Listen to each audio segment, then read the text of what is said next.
एक गोलू चूहा भूख से परेशान होकर अपने बिल से बाहर भोजन ढूंढ रहा था और मोना बंदर पेड़ की डाल पर बैठकर जलेबी खा रहा था। गोलू बोला, हे भगवान, बहुत भूख लगी है, कुछ तो भेज दो। इतना कहते ही ऊपर से जलेबी का एक टुकड़ा उसके सामने आ गिरा। गोलू ने फटाफट से उसे खा लिया और ऊपर देखने लगा। मोना बंदर आराम से जलेबी खाता जा रहा था। तभी फिर से एक टुकड़ा नीचे गिरा तो गोलू ने लपक लिया। गोलू बोला, वाह ऊपर वाले, तेरे खेल निराले, भूखे के पेट में जलेबी पहुंचा दी। मोना हंसकर बोला, अरे ये तो मेरे हाथ से गिर गई थी। वैसे बता दूं, ये जलेबी मुझे एक शादी की पार्टी में मिली थी।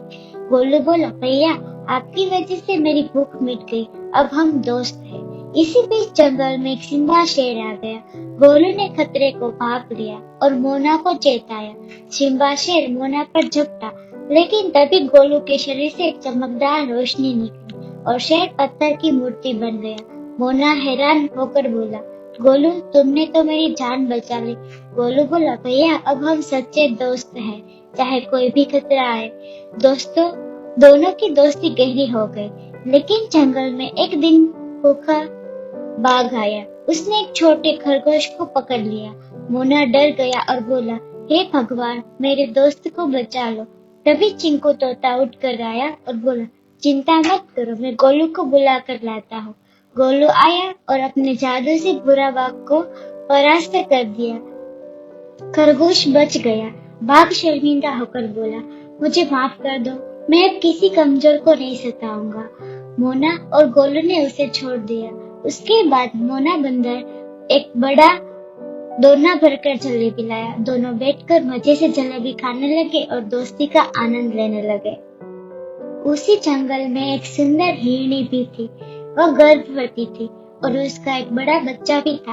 एक दिन वह हिरनी अकेले ही जंगल में दूर घास चरने चली गई।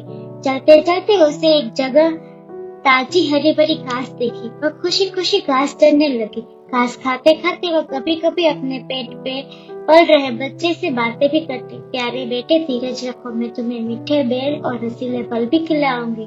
कुछ देर बाद उसका पेट भर गया और उसने घर लौटने का सोचा। तभी अचानक सामने से एक शिकारी आ गया। उसके हाथ में धनुष और बाण था। हिरनी का कलेजा डर से कांप उठा। हिरनी बोली, हे शिकारी, मेरी बात सुनो, मैं गर्भवती हूँ। एक बच्चा मेरे पेट में है और दूसरा घर पर मेरा इंतजार कर रहा है। अगर तुम मुझे मारोगे तो मेरे दोनों बच्चों का सहारा छीन जाएगा। कृपा करके मुझे जाने दो।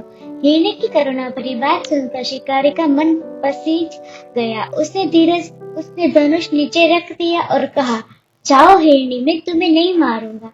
हिरनी ने कृतज्ञ होकर कहा, धन्यवाद शिकारी, आपने मुझे प्राणदान दिया। लेकिन तभी रास्ते में एक दूसरा शिकारी आ गया। वह बहुत क्रूर था। उसने हिरनी की बात सुनने से इनकार कर दिया और बोला, बातें नहीं सुननी। तुम मेरे सामने शिकार बनकर आई हो और मैं तुम्हें मारूंगा।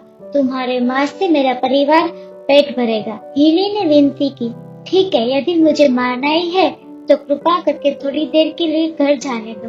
मैं अपने बच्चों से मिलकर फिर लौट आऊंगी। लेकिन निर्दयी शिकारी ने उसकी एक न सुनी। उसने बाण चलाया जो हिरनी के शरीर में लग गया। घायल होने के बावजूद हिरनी दौड़ती रही। शिकारी भी उसके पीछे भागा। दूर जाने पर अचानक रास्ते में एक शेर आ गया। शेर ने शिकारी पर हमला किया और उसकी जीवन लीला समाप्त कर दी। हिरनी किसी तरह अपने घर पहुंच गई। उसका बड़ा बच्चा उसे देख दौड़कर आया और बोला, माँ, ये घाव किसने दिया? हिरनी ने कमजोर आवाज में कहा, बेटा, एक निर्दयी शिकारी ने मुझे घायल कर दिया है। इतने में एक बंदर दोस्त भागा आया। उसने हिरनी के शरीर से बाण निकाल लिया और औषधीय जड़ी बूटी लगाई। लेकिन हिरनी को प्रसव पीड़ा शुरू हो गई। उसने अपनी सहेली हिरनी को बुलाया और बोली, सखी, शायद मैं अब ज्यादा देर तक जीवित न रहूं। कृपा करके मेरे बच्चों का ख्याल रखना। कुछ देर बाद उसने एक प्यारी सी बच्ची को जन्म दिया और फिर हमेशा के लिए इस दुनिया को छोड़ दिया। उसकी सहेली और बंदर की आंखें नम हो गई। बच्चा अपनी माँ को जगाने की कोशिश करता था। माँ, उठो ना, देखो, इतने सारे जानवर हमें देखने आए हैं। मेरी छोटी बहन दूध पीना चाहती है। क्या मेरी कोई गलती है माँ? बंदर ने उसे प्यार से समझाया, बेटा, तुम्हारी माँ बहुत थक चुकी थी। अब वह सो चुकी है, तुम्हें अपनी बहन का सहारा बनना होगा। हिरनी की सहेली ने उस नन्ही बच्ची को दूध पिलाया और दोनों बच्चों को अपने साथ रख लिया। अब वह उनकी मौसी बन गई थी। यह कहानी हमें सिखाती है कि जंगल में बेजुबान जीव के हमारी तरह जीना चाहते हैं। उन्हें भी खाने, घूमने और खुश रहने का हक है। उनकी हत्या करना बहुत बड़ा पाप है।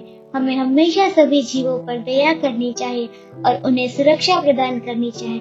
यदि बच्चों आपको ये कहानी पसंद आई हो तो चैनल को सब्सक्राइब करना और वीडियो को लाइक करना ना भूलें, ताकि हर सुबह आपको ऐसी ही नई कहानी मिलती रहे। बाय बाय बच्चों।